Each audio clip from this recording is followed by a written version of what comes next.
সম্মানিত দর্শক, আপনি দেখতে পাচ্ছেন বেনাপোল ছোট্ট একটা লেক আছে। এই লেকটা এত সুন্দর দেখতে, পাশে পানি কচুরিখানা, অনেকে মাছ ধরছে, এদিকে সূর্য ডোবা, সুন্দর মনোরম দৃশ্য দেখার মতন। এত সুন্দর পরিবেশ কিংবা ঘোরার জন্য, নিরিবিলি বসে থাকার জন্য খুবই মজাদার। আসতে পারেন এখানে বেড়াতে। পাশে আজকে একটা সভা হচ্ছে।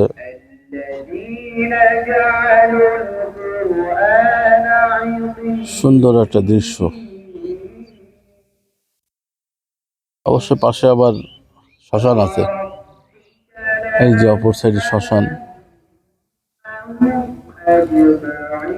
আমি একটা নৌকার পর বসে আছি, সেই নৌকাতেই